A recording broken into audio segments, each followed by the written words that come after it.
Pablo had been fighting for me and blocking love letters since we were kids, and we agreed that once we got into college, we would be together. Everyone thought we would end up as a perfect couple, until he broke his promises again and again for someone else, saying I was just a childhood friend. Later, his roommate posted a photo of me holding someone's hand on his moments, and Pablo came to question me with reddened eyes. I found it funny. Just a childhood friend, right? Do I need to report my love life to you too?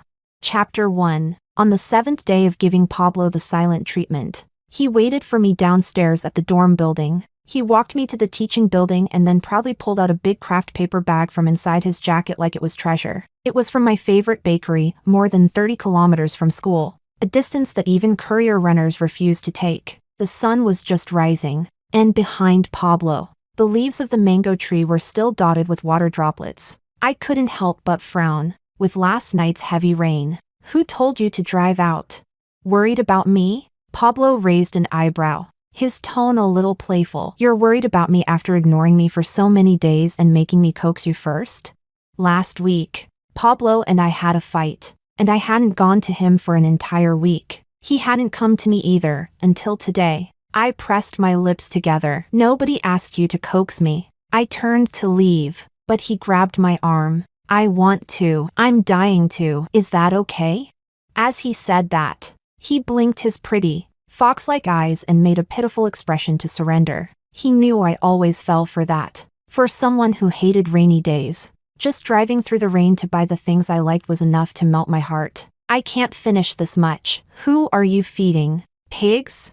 My mouth complained softly, but I still reached out to take the heavy bag. It was the sign that I was softening and agreeing to reconcile, with the tacit understanding of childhood sweethearts. He caught on quickly. I bought enough for your whole dorm. He pushed his luck, reaching out to smooth the loose strands of my hair. Just a thank you gift for taking care of my Lisa. I tilted my head away, feeling a little awkward. Who belongs to you? Whoever gets shy. My ears warmed, and I stopped talking. Pablo leaned a little closer, his tone softening. You're not mad anymore, right? I'll pick you up after class. He caught the gap and rubbed my head, and this time, I didn't dodge. I'd softened, my tone softened too. Then don't stand me up again. I won't. He took off his watch and placed it in my hand. I'm going to play basketball later. Keep it for me. It was the watch I gave him for his birthday last year. Pablo raised an eyebrow. This is a very important watch. Take good care of it. The morning sunlight was gentle, as if it softened something inside me too. Smiling, I nodded at Pablo. Got it. I'll wait for you after class. The bell rang, and I said goodbye to Pablo before walking alone toward my classroom. I'd only taken a few steps when I ran into my roommates Emma and Zoe. Pablo's doing well, sending you breakfast and escorting you to class, Emma teased, winking at me. Men really do need to be trained from childhood. Lisa, are you and Pablo officially together now? A sudden voice cut Emma off. Chapter 2. Zoe, who had been silently walking beside us, suddenly spoke. Because Pablo said you two were just childhood friends. So, she didn't finish her sentence, but it felt as though she had completely said what she meant. Zoe had never gotten along well with me. She was the dorm leader, yet whatever announcements she made, I always learned them late from other roommates. She didn't like me, but clothes identical to mine would always appear on her every few weeks. I could never figure out why. But last month, when Pablo walked me back to the dorm, we ran into Zoe downstairs. She tripped on flat ground, and Pablo helped her up, just from her blushing thank you. Too shy to lift her head. I immediately understood. There had always been many people who liked Pablo. Turns out she was one of them. Emma had originally been holding Zoe by the arm. After hearing Zoe's words, she suddenly let go with a frown. Emma spoke more directly than I did. Zoe, you're being kind of weird. Why would Pablo specifically tell you that? Are you too close or something? Not really, Zoe pouted slightly. We're in the same small group in our department. It just came up in conversation. Actually, he rarely talks about Lisa. Come to think of it, I had heard Zoe's name from Pablo recently. He said Zoe always acted timid around people, not very outgoing. He even complained that she was clumsy, couldn't even make a poster for an event yet still joined the arts department. I thought it was normal, Not everyone was born knowing every skill. So I said, then help her out. Aren't you two in the same group? A faintly irritated expression appeared on Pablo's face. Troublesome. Pablo had always disliked troublesome people. He had rejected many girls of that quiet type. I didn't think Zoe would be anything special in front of him, so I wasn't planning to take the bait. But Zoe didn't intend to let it go, tugging at me insistently. But Pablo really is a great person. Last Wednesday, I went to tutor someone. I couldn't get a ride afterward, so he came to pick me up. I froze. Last Wednesday afternoon, Pablo stood me up. He said he wanted to eat the mango custard pastry I made, so I made a special trip home. After working for hours, I carried the handmade dessert through the rain to his dorm, but he had completely forgotten about it and wasn't even there. In the end, Bruno came downstairs to take it, and he even scolded me. Only an idiot would deliver things in the rain. Zoe shook my arm lightly, pulling me back from my thoughts. Don't misunderstand, okay? Pablo helped me, so I just care about my group member. That's all. You're overthinking it. I won't misunderstand. I quietly shook off her hand. Your group member bought bread for you too. What flavor do you like? She paused for a moment. Red bean. Oh, I closed the bag of bread. He didn't buy that. I'm allergic to red bean. Chapter 3. Near the end of class, Emma finally leaned over after holding it in all morning. Girl, someone's about to steal your man. She made a sarcastic expression and mimicked Zoe's tone. I'm just caring about my group member. Everyone in the department knows about you and Pablo. What's wrong with that girl, trying to steal her roommate's crush? Pablo and I were childhood sweethearts, everyone knew that. After the college entrance exam, Pablo and I were interviewed by the media together. When asked which university he wanted to apply to, Pablo pointed at me beside him. Wherever she goes, I'll go. That interview went viral online. And when we entered college, during my speech as the freshman representative, people recognized me at a glance. Everyone just assumed Pablo and I were already together. But we weren't, even though we had once made a promise. Some promises, once left unspoken for too long, seemed to lose their timing. But I always thought, maybe wait a little longer, have a little more faith in each other. In the afternoon, it started raining again. I waited nearly an hour under the teaching building. Pablo didn't come, and he didn't reply to my messages. He stood me up again, without reason. I checked the time and called Pablo for the 4th time. With every extra ring, my heart sank a little deeper. Right before the call was about to disconnect, he finally answered. Lisa? He paused. I can't pick you up today, sorry. There it was again. He was the one who made the plan, and yet he broke it without a word of explanation. I suddenly remembered what Zoe said, that the last time he didn't show up, he went to pick her up. The emotion rose inside me out of nowhere. Pablo, you were the one who said you'd come today. Why do you stand me up every single time?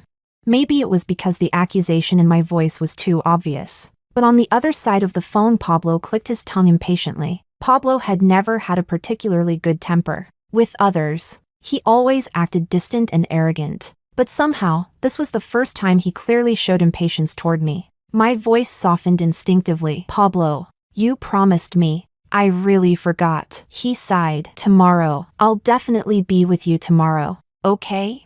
His tone was helpless, like I was the one being unreasonable. My throat tightened. But today, Pablo, how do I fasten this seatbelt?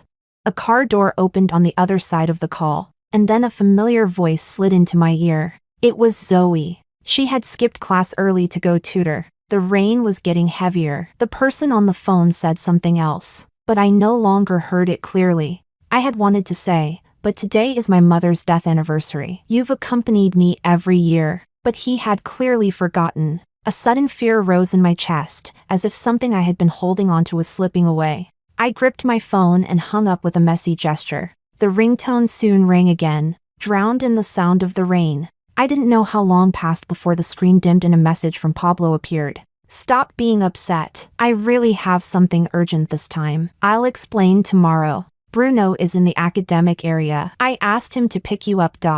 I froze inside, and quickly started typing. I was still writing my refusal when footsteps approached from not far away. Bruno, dressed in black and holding an umbrella, walked toward me quickly.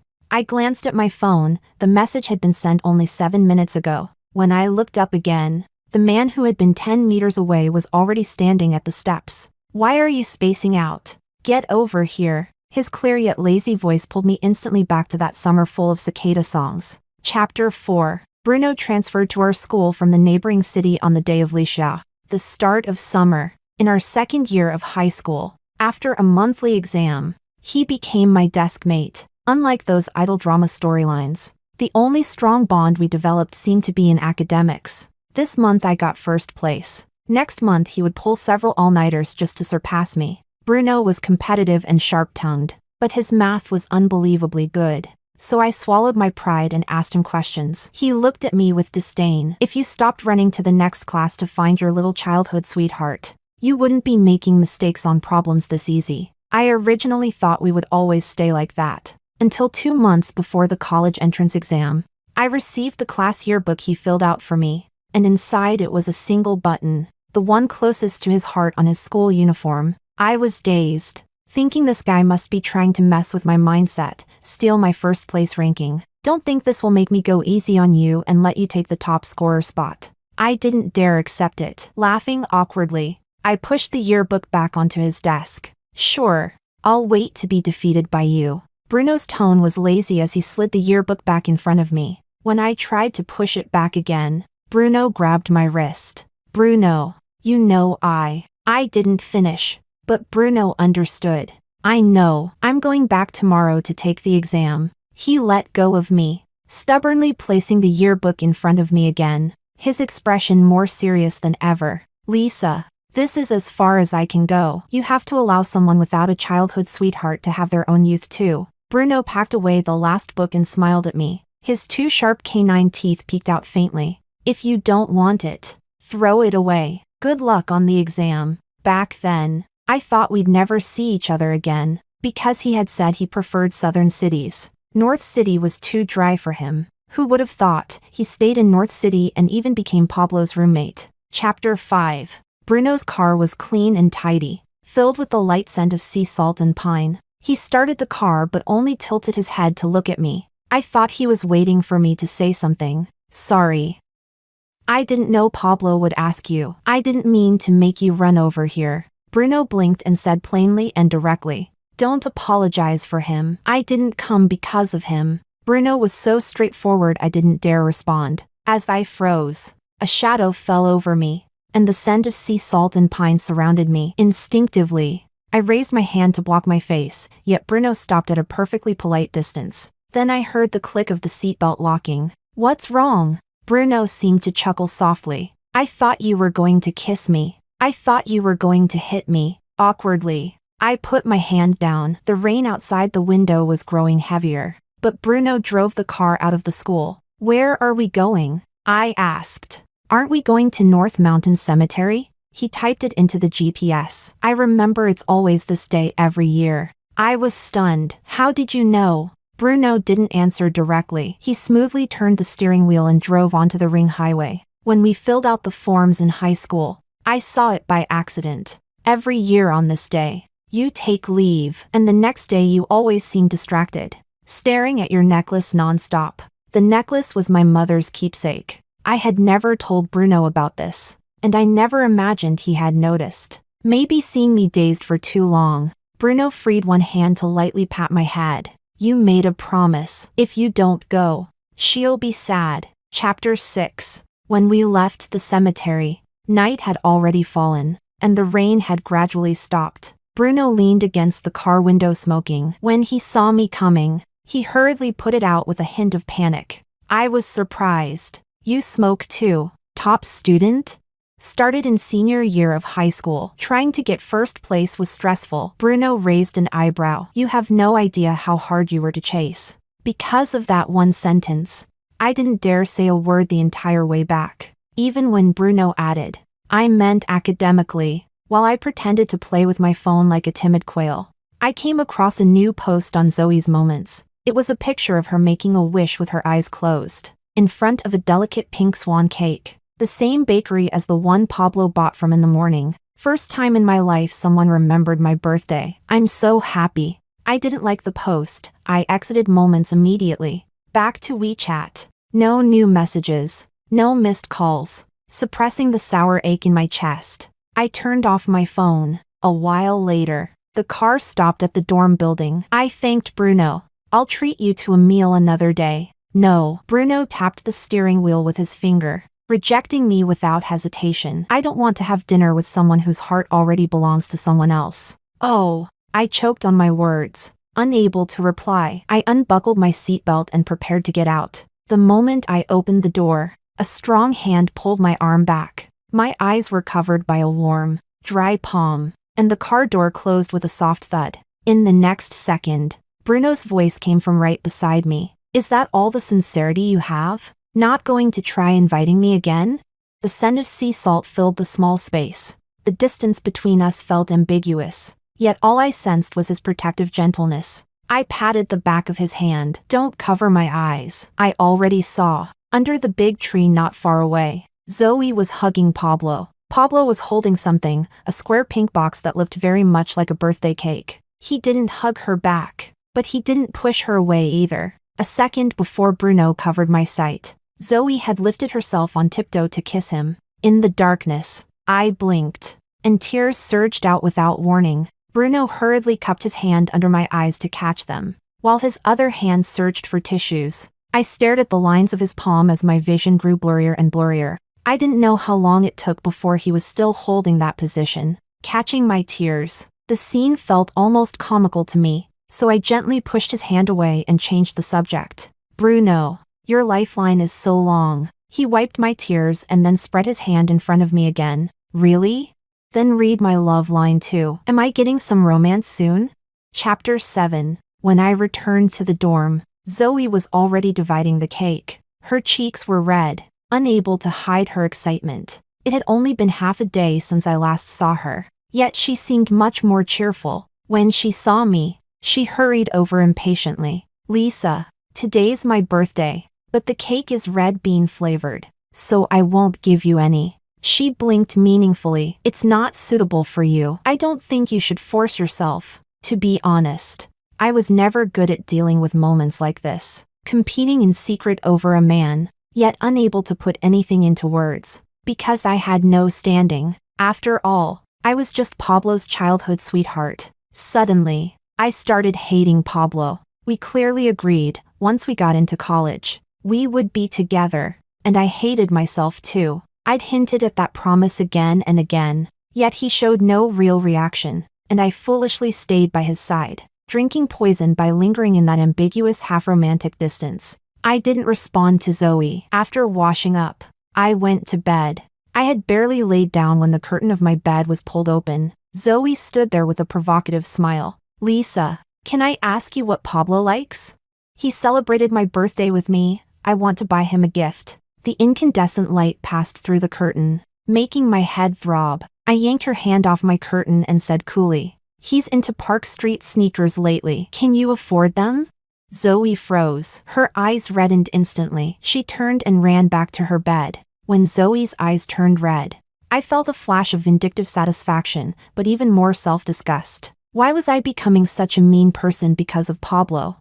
I didn't sleep the entire night. I stayed in bed for the whole weekend. Emma came back from outside and dumped a pile of things on my desk. Pablo left these for you. He's waiting downstairs. Before Emma finished the sentence, Zoe rushed to the balcony. Compared to the cautious testing last time, she wasn't hiding anything at all now. Emma climbed up and slipped into my bed curtain. What did he do now? Don't tell me you really got your man stolen? I wiped my swollen eyes, leaning on Emma's shoulder, and shook my head. Probably. Emma patted my head. Cry for what? Bye-bye means bye-bye. The next one will treat you better. On my phone lay Pablo's messages. He had sent many in the past few days. I hadn't replied. The latest one was from 2 hours ago. I'm here to take back the watch. You don't want to give it back? Who takes back something once they've given it? Suppressing my headache, I got up to wash my face. On my way downstairs, I heard 2 girls going upstairs whispering. They probably thought their voices were quiet, but I heard every word clearly. Pablo's downstairs. He's been waiting so long even passing dogs feel awkward for him. Pretty girls always have a bit of a temper. As soon as I walked out of the dorm, Pablo came toward me, frowning. Princess, can you stop ignoring me all the? Here's your watch. I cut him off and handed the watch over. Pablo didn't take it. If you don't want it, I'll throw it away. I walked toward the trash can, but Pablo stopped me. Don't make trouble, Lisa. I can explain what happened that day. Zoe had an emergency. What does her situation have to do with me? My headache was getting worse, and my tone was terrible. Pablo looked at me with disbelief. She's your roommate. How can you be so cold? His expression and tone felt completely unfamiliar. Just because I didn't celebrate a roommate's birthday, was that such a huge crime?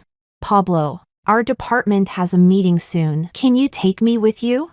Zoe had come downstairs at some point. Pablo looked past me toward her. His tone was light. Okay, wait a bit. My phone vibrated in my pocket. I checked it. It was a WeChat message. When are you planning to treat me to that meal? Bruno. I lowered my head and typed, you pick. His reply came fast. Then look to your right. I froze. Turning toward the right side of the dorm building, Bruno was holding up his phone, waving his arm at me with a smile. But the moment Pablo also looked over, Bruno's expression vanished instantly. I was about to walk toward him when Pablo grabbed my wrist. His tone unclear. You came downstairs because you have plans with Bruno? I shook off his hand. So what if I do?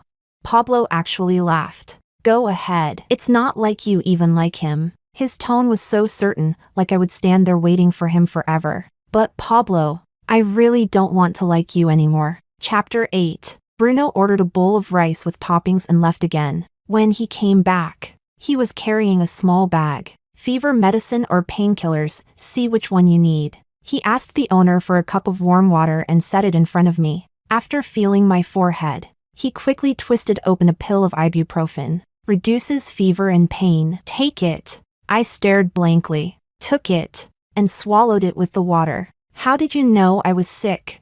Bruno poured me another cup of warm water. Only after watching me finish drinking did he start eating his rice. Why don't you look at your eyelids? They're drooping like crazy. And your forehead is hot enough to fry an egg. Was it really that obvious? Then why did Pablo hold my hand earlier and not notice anything? I'm sorry, Bruno. I kind of used you just now. He wasn't sitting far. He definitely heard everything. Bruno looked up at me. As long as you're not avoiding me, you can use me however you want. Our eyes met, and I couldn't help but think of that day in the car. Bruno insisted I read his palm. I'd once heard that if the love line doesn't branch, it means a beautiful romance awaits. So I told him exactly that. Bruno raised an eyebrow slightly. So I'll have a good ending in love? I nodded. Curfew was approaching then, and I was about to say goodbye. But the car doors suddenly locked. Bruno arched a brow. You said you'd treat me to a meal. When? Didn't you say? I changed my mind. I froze. Why? He leaned in and unbuckled my seatbelt for me. His deep eyes locked onto mine. Because someone doesn't know how to cherish what I cherish. So I decided to take action myself. He leaned a little closer. Only then did I notice his ears were red. And because the person I like said my love will have a good ending, he blinked. So I want to try again. Those ambiguous words, I understood every single one. So I escaped in panic. Later, Bruno sent me 2 messages. Scared? You ran pretty fast. What's so scary? Liking you isn't anything rare. I never replied. Until today. Bruno reached out and lightly scratched my arm, continuing his effort. I'm not asking you to like me quickly. Just don't avoid me, okay? Like a breeze brushing over my skin, a ticklish feeling spread from the back of my hand to all my nerves. Okay or not?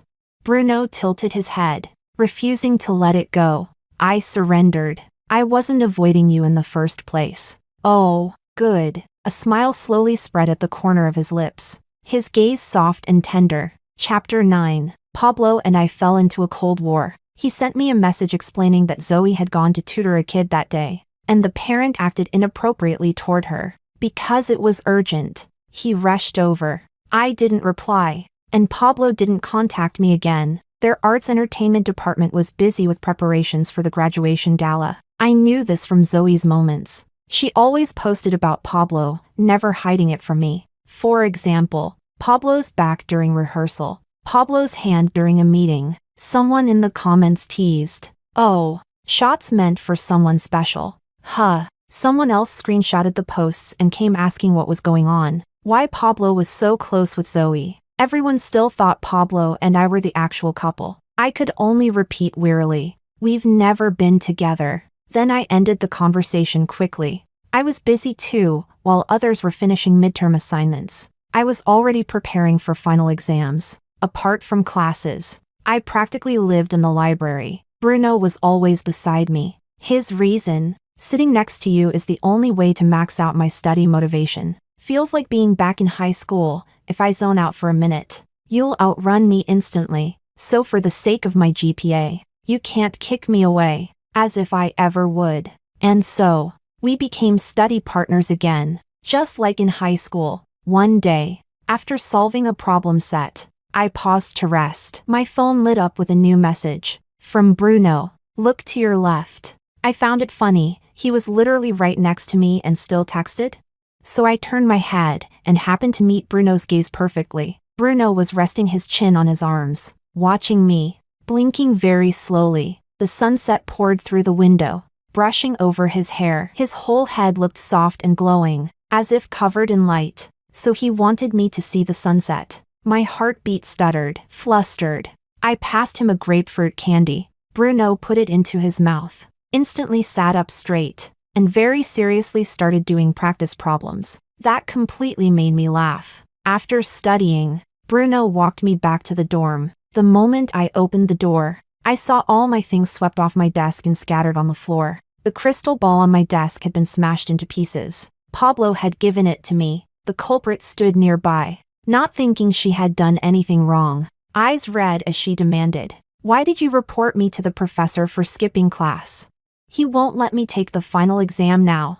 I silently hung my bag and picked up the shattered crystal ball, tossing it into the trash can. The next second, with a cold expression, I walked to Zoe's desk and smashed everything on it, then grabbed her collar and warned coldly, "Zoe, if you're sick, go get treated. Just because I tolerated you doesn't mean I don't have a temper. How many times have you skipped class? How many assignments have you not turned in? How many volunteer hours have you faked? Don't you know your own record? Mess with me again, and I will report you to the faculty." I wasn't someone with a bad temper, but in the dorm I had never lost my cool. This was the first time. Zoe froze, terrified, stammering, "You're bullying me." Under my stare, she finally fell silent, teary-eyed. But I had a strange feeling this wasn't over. Sure enough, 2 days later, a post appeared on the campus forum, an anonymous user describing being bullied by a roommate. The bully was a top student from the business school, the freshman who gave the opening ceremony speech. Everything was described so clearly that it might as well have been named after me. Comments from people who didn't know the truth were condemning me furiously. 2 more anonymous accounts joined in, saying expensive cars always picked me up. I even heard someone ask her how much per night. Obvious she's just selling herself. Fake academic girl. They even attached so-called photo evidence. I uploaded the car registration and a family photo in return. The car was mine. The so-called rich man was my dad. While the post was still going wild, Pablo suddenly came looking for me. Chapter 10. Inside the library, Pablo stormed up to me, without giving me a chance to react. He pulled me up and questioned me sharply. "Why did you report Zoe?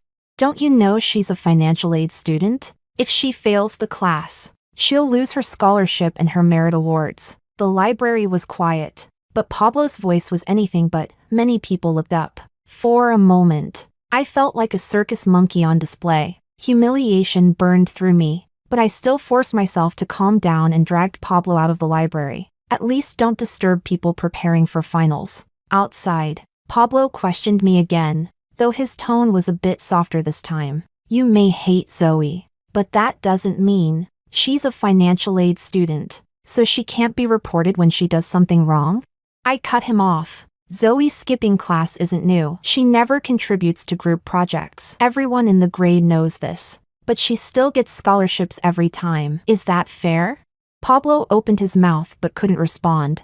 He was the one who said he hated people who stole others' hard work the most. After a long moment, he squeezed out a sentence. Even so, it shouldn't be you who reported her. I almost laughed. He didn't understand anything I meant. Somewhere along the way, communicating with Pablo became difficult. I didn't want to explain too much, but I also refused to be blamed for nothing. She gets the third-class scholarship. I've gotten first class every single year. I have zero desire to report her. Because she's close to me? Pablo frowned. She said you isolated her in the dorm and smashed her things. I saw the pictures. Pablo added helplessly. She and I aren't. When I heard Pablo say this, I couldn't believe it. After knowing me for so many years, he could redefine who I was based solely on someone else's gossip. Right at that moment, I felt utterly tired of Pablo. You believe everything she says? My cold tone made Pablo freeze. Pablo, do you not have a brain to think for yourself? Or in your eyes, am I the same as those girls from high school who liked you? Would I fight over you like they did? Stirring drama behind your back and bullying roommates? Pablo stiffened, pupils shrinking, as if something finally clicked. His face turned pale. He remembered that I was bullied because of him. At that age, liking Pablo was treated like a sin I had to pay for. Used pads thrown into my drawer, chalk dust poured into my water cup. Even in a strict, prestigious school, that was as far as they dared to go. I never cared too much. Pablo wasn't in my class. He always heard things late. Instead, it was Bruno who lost his temper, dumping the chalk dust back onto that girl's head in front of everyone. It caused a big scene, and Bruno was forced to do a public self-criticism. While Pablo stood frozen, I received a message from Bruno. I'm behind the lobby pillar. Reply 1 if you need me. And another message from Emma. She said the anonymous user's ID had been exposed overnight. The one spreading sexual rumors anonymously was also Zoe. Crying victim on one hand, fabricating slander with the other. Everything she said fell apart instantly. People weren't idiots. The comments shifted completely. I stopped caring about Pablo's reaction. I turned off my phone, inhaled deeply, and said, Pablo, I'm not that free, and you're not that important. I turned to leave, but Pablo blocked my path. He stared at me intensely, his tone urgent. What do you mean? What do you mean not that important? You like me, don't you? Chapter 11. How could I have never liked him? When kids in kindergarten mocked me for not having a mom, it was Pablo who chased them away. In high school, when a boy stuffed a love letter into my hand and tried to force me to be his girlfriend, it was also Pablo who stood in front of me. On every holiday when I missed my mother, he was the one who stayed with me. So even later, when he said he wanted to date me in college but then, in front of other girls, said we weren't getting together, I still quietly waited for him to remember our promise one day. Even when he abandoned me countless times, as long as he did the smallest thing, I would soften countless times, even when we argued. And it seemed like he was coaxing me. In reality, it was always me carefully controlling my unreasonable behavior so it wouldn't really upset him. But from the day of my mother's death anniversary, I couldn't hold on anymore. I couldn't stand that loving someone had turned me into a version of myself that I hated. Pablo. I lifted my head to meet his gaze, speaking clearly and firmly. From the moment you left me that day to celebrate Zoe's birthday, letting her hug you and kiss you, I already stopped liking you. She was being bullied that day. Pablo frowned tightly, his tone frantic as he tried to explain. Her mom died giving birth to her. No one ever celebrated her birthday. So, then do you remember that day was also the anniversary of my mother's death? That was the saddest moment of my life. Pablo's face instantly turned pale, his body swaying as if he couldn't stand steady. Lisa. He lowered his head. I'm sorry. I didn't respond and prepared to leave. Pablo reached out, trying to grab my wrist, but I dodged quickly, not looking back as I walked straight into the library. Chapter 12. I walked a little too fast and was looking down at my phone to send Bruno a message. My foot slipped off the stair edge, just when I thought I was about to fall. An arm swept around my waist from behind and caught me. I landed in a light but steady embrace. The faint scent of sea salt and pine filled my nose. Bruno exhaled, panting lightly. Good thing I'm fast. I stared at the sweat at his temple, suddenly remembering high school. That time when a girl dumped chalk dust into my water cup and tripped me on the way back to my seat. Bruno had caught me the exact same way. Then he casually dumped the chalk-filled water onto the girl's head. When the teacher asked him why he did that to a girl, Bruno only responded coldly, "She was disturbing my studying." But he was never actually that harsh of a person. How did I stupidly believe that excuse at the time, and take his silent protection for granted? "What are you spacing out for?" Bruno waved a hand in front of my eyes. "I pull you back from falling and you're this touched." "Bruno, that real name exposure on the forum, was that you?" I vaguely remembered he had the skills for that. Bruno raised an eyebrow and let out an "Oh." "You might be called in by the school leadership, who casually hacks the school forum system and rewrites it." "I'm not scared. They won't catch me." Bruno's lips curved upward into a sly, triumphant smile. A warmth rose in my chest, and I suddenly hugged him tightly. "Thanks, my lifesaver." Bruno stiffened all over. After a long moment, he let out a muffled, "You're welcome." Chapter 13. For a long time afterward, Pablo never showed up again. Zoe also became completely quiet in the dorm. After finishing the last exam, I heard some news. No one had reported Zoe at all. The financial economics professor was a relative of the family she worked for as a tutor. Zoe stole something from their house and got caught on the spot. That's why she was dismissed. Emma shrugged. The surveillance footage shows everything. That family didn't even bother going after her. And because her repeated absences and missing assignments were real, the professor, already aware of her, decided not to let her take the exam. I froze. I remembered Pablo saying that Zoe had been harassed by the father of the household, but I no longer had the energy to figure out who was lying. It didn't matter anymore. At the graduation gala, Emma and I went backstage to deliver flowers to the senior students. As we passed by, we heard Pablo and Zoe arguing. "Pablo, why are you avoiding me lately?" "I don't like dealing with liars." Pablo let out a cold laugh. "Zoe, you really played me hard. All that talk about being bullied, being harassed. I was actually stupid enough to believe you and go confront Lisa for you. Then, do you not like me anymore?" "When did I ever say I liked you?" Pablo sounded irritated. "I only pitied you." Tears welled in Zoe's eyes. "You like Lisa, don't you?" I didn't stop walking, I just left. Who Pablo liked no longer mattered to me. He was never someone who knew how to cherish the person who liked him. Chapter 14. Pablo began pestering me endlessly, as if nothing had happened. He messaged me, waited downstairs at my dorm. Emma said seeing Pablo lingering downstairs felt like a ghost stuck in a loop. This was Pablo's usual tactic. In the past, as long as he stood there, I would run to him on my own, but now I stayed as far away as possible, with nowhere left to hide. I decided to pack up and escape. Just as I finished packing, I got a call from a senior in the student union I was close with. "Lisa, tonight we're having a farewell dinner for a few of us old members. Come join?" It's all familiar faces. Pablo and the others will be there too. I was also technically a member of the student union, one of those who wrote documents for points but barely attended meetings. The senior never minded and even always gave me full marks. So I didn't hesitate. Sure, it was my first time attending a student union gathering. I sat quietly in a corner, watching them play truth or dare, praying the bottle wouldn't land on me. My luck seemed decent, it kept landing on Pablo instead. First was a round of truth. "Is there someone you like here?" Pablo's eyes landed on me, and he answered cleanly, "Yes." The whole room erupted, teasing me. It was the first time Pablo publicly admitted liking me, but I didn't feel even a trace of happiness. I felt troubled. My first reaction was actually to look at another student union member. Bruno sat far away, watching me through the crowd, calm, quiet. Just like that, my heartbeat suddenly quickened. Pablo noticed my glance immediately. He followed my line of sight, disbelief flashing in his eyes. My phone lit up with a new WeChat message. From Bruno. Crying puppy. JPG. I couldn't help smiling and replied.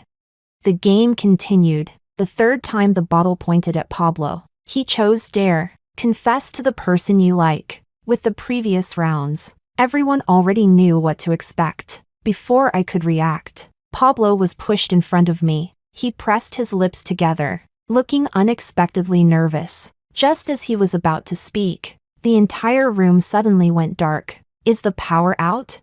Use your phones. Flashlights. LMAO, I can't even find my phone in the dark. Someone go outside and check. In the midst of the chaos, a warm hand suddenly wrapped tightly around my wrist. That familiar fiancée salt scent approached, and Bruno's voice appeared right next to my ear. Want to come with me? In total darkness, my heartbeat was already out of control. Of course I wanted to. Before I could answer, Bruno's hand slid from my wrist to my palm, and our fingers interlaced tightly, with a strength that allowed no refusal. He pulled me into a summer night escape. Chapter 15. On the bench by the campus lake. Across the lake, on the lawn, the guitar club members were gathered, playing music. Bruno and I listened quietly like that, neither of us speaking, and our hands never separating. The phone ringing broke the strange harmony. I could pretty much guess who was calling. I wanted to mute it, so I tugged lightly at our slightly damp, intertwined hands. Bruno, let go first. Before I finished, Bruno's breath swept over me. Instinct moved faster than thought. I closed my eyes, like a fallen leaf landing on my lips. It was a light, feather-soft kiss, just resting there, unmoving, not crossing a line. But the moment I parted my lips, Bruno's tongue pressed in, a slow, lingering invasion. The phone kept ringing relentlessly. Bruno took a brief moment to reach into my pocket, pull out the phone, and silence it. I didn't know how long it was before I finally got to breathe again. Who told you could kiss me? I felt guilty even while pretending to protest. Didn't you agree? What? Bruno let out a soft laugh, forehead pressed against mine. He used his thumb to wipe the corner of my mouth. His low voice blended with the singing from across the lake. I thought we just eloped. Thump, thump, thump. My heartbeat grew faster, like it was about to jump out. Unbearably noisy. Bruno watched me quietly for a long time before speaking again. Lisa, would you consider liking me? Across the lake, someone reached the line from Wu Bai's Tears Bridge. Knowing you're also not good at confessing. In that moment, I realized Bruno was good at confessing. Whether it was the heart side button he gave me before graduation, or the confessions after we reunited, or now, direct, sincere, burning. Who could bring themselves to reject such a genuine, loyal little puppy? I didn't want to reject him, so I leaned forward and whispered, okay. Chapter 16. Bruno and I started dating. He was very unhappy about the fact that we had to separate soon after getting together, and even more unhappy that I still had to go eat with Pablo's whole family. Then, can I claim you as mine? If not, it's fine. I'm just asking. He drove me home, carefully hooking his pinky around mine to keep me from getting out of the car. I couldn't help laughing. Bruno, you're acting unlike yourself. Where was that cold, sharp-tongued deskmate I once had? Bruno raised an eyebrow and immediately accepted my teasing. This is the Bruno who finally got his crush version. Of course he's smug. He hooked our pinkies again. So, will you let me or not? I didn't answer with words. I simply took my phone, snapped a picture of our intertwined hands, and sent it to his phone. The photo soon appeared in Bruno's Moments, along with a side photo of me. I was wearing my high school uniform in it. Looked like it had been screenshotted from a video. I was about to ask him where he got the photo when Pablo suddenly burst into the private room. He threw his phone on the table and pulled me outside without a word. You're with Bruno now? His jaw was tight, his tone almost accusatory. I hadn't seen Pablo since that day he tried to confess. Bruno and I disappearing from the gathering at the same time made the answer obvious. Pablo's pride wouldn't allow him to lower his head again and again, so I thought the whole thing had already blown over. That when we met again, considering our families, we'd just get along normally. But before I could speak, Pablo frowned and said, Lisa, are you trying to get back at me? I found it funny. Of course not. I'd never treat Bruno like that. My quick, decisive tone stunned Pablo where he stood. Inside, the elders were murmuring, wondering what happened. I lifted my foot to go back in. Lisa, Pablo called out to me, his voice defeated. If I hadn't done what I did with Zoe, would things be different? I paused mid-step, but didn't answer. There are no ifs in this world. Chapter 17. Halfway through the vacation, the guaranteed graduate school list was released. Bruno and I were both on it with perfect GPAs. Pablo's grades weren't great, but under normal circumstances he still should have been fine. Our school had a high recommendation rate to begin with, but last semester, he scored extremely poorly in several courses and was directly kicked off the list. Even the professor's research group he had been part of no longer accepted him. I thought it wouldn't affect him much, after all. He had many other paths he could take. But one day, when I happened to go to his house to drop something off, I saw Pablo kneeling in the side hall. His dad didn't notice I had come in, and continued scolding him coldly. "Since you were little, you can't even compete with Lisa, a girl, and I'm always overshadowed by her father because of you. In high school, I paid for endless tutoring, you barely scraped into that class, while she was #1, and now you can't even get a guaranteed grad school spot. How am I supposed to count on you to win me any face?" Only then did I realize, Pablo's family environment wasn't as pleasant as I had thought, and his life wasn't as simple as it appeared. I set the things down and quietly left. Chapter 18. Right before the new semester, our high school homeroom teacher retired.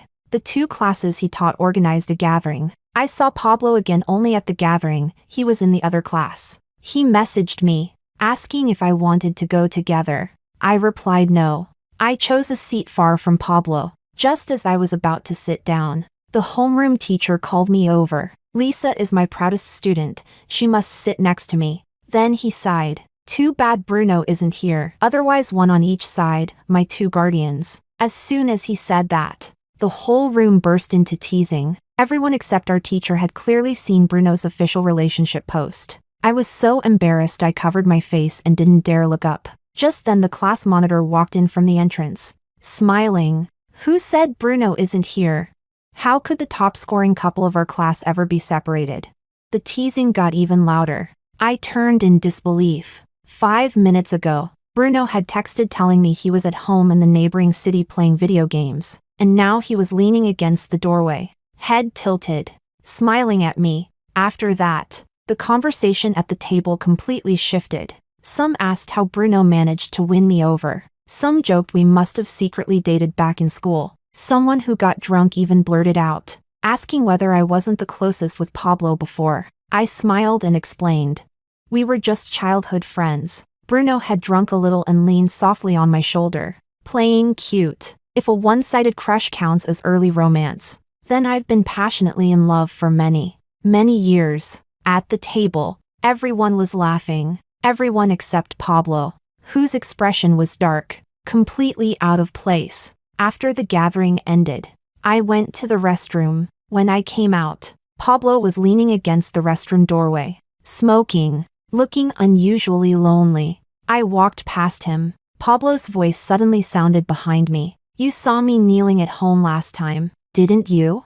Growing up, I could never compare to you. That's why they punish me like that." He let out a self-mocking laugh, his voice hoarse. "Lisa, the fact that you liked me, that was my only worth, and I lost it." Pablo took a step toward me, as if wanting to grab my arm. I instinctively stepped back, and was pulled straight into Bruno's arms as he approached. "What you threw away." Bruno tightened his hold on my shoulders. "I'll treasure like gold," he added, possessive and calm. "Pablo, stay away from my girlfriend from now on. Our car's almost here. We're not going your way, bye." I turned with Bruno and walked off. Never look back. Never. When we stepped out of the hotel entrance, it was completely empty. No car anywhere. So we simply held hands and started wandering aimlessly down the street. Under the streetlights, our shadows stretched long and thin, then short and stubby, like 2 old men. Bruno brushed his thumb over the back of my hand,